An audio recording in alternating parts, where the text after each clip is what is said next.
பல கொள்ளைகள், பேப்பரை படித்தா இங்கே கொலை அங்கே கொலை கற்பழிப்பு இதுதான் நடந்துட்டு இருக்கு. அதனால் இவங்க ஏதோ காவல்துறையில் கையை கடிச்சிட்டான், இதெல்லாம் ஒரு சின்ன விஷயங்கள். இப்போ ராமேஸ்வரத்தில் சமீபத்தில் ஒரு பெண் ஸ்கூலுக்கு போகும்போது காதலிக்க மறுத்தாள் என்பதற்காக கொலையை நடத்திட்டாங்க.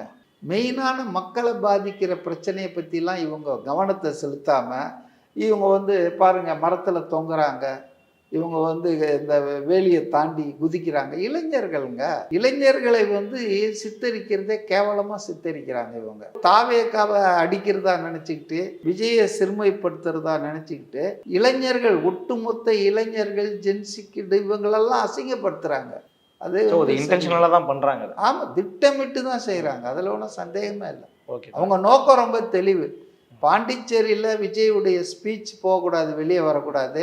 அவர் அங்கே என்ன பேசினார்ன்றதை விட கையை கடித்தான் போலீஸ் அந்த அம்மாயே ஒரு போலீஸ் குடும்பத்திலேருந்து வந்தவங்க தான், மகாராஷ்டிரா பேஸ்டுன்னு நினைக்கிறேன். நான் விசாரித்த வரைக்கும் அந்த அம்மாவுடைய அப்பா போலீஸ் அதிகாரி, தாத்தா போலீஸ் அதிகாரியா.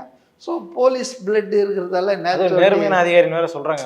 நேர்மையோ நேர்மை இல்லைங்க, ஒரு போலீஸ் ஃபேமிலியிலேருந்து வரதால அந்த ஒரு மிடுக்கு இருக்கும், அவ்வளோதானே தவிர அவங்க ஒன்றும் இவரை ஒன்றும் பெருசாக பண்ணலையே. யார் நம்ம நீங்கள் சொல்கிற புஷியானந்தை பற்றி இல்லை, அவர் பக்கத்தில் இருந்த ஒருத்தர்கிட்ட தான்.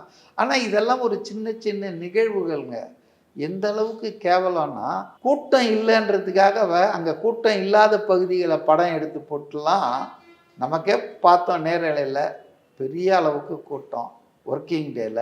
இப்போ இதெல்லாம் ஒரு சிறு பிள்ளைத்தனம், சின்ன புத்தி தான் இதெல்லாம்.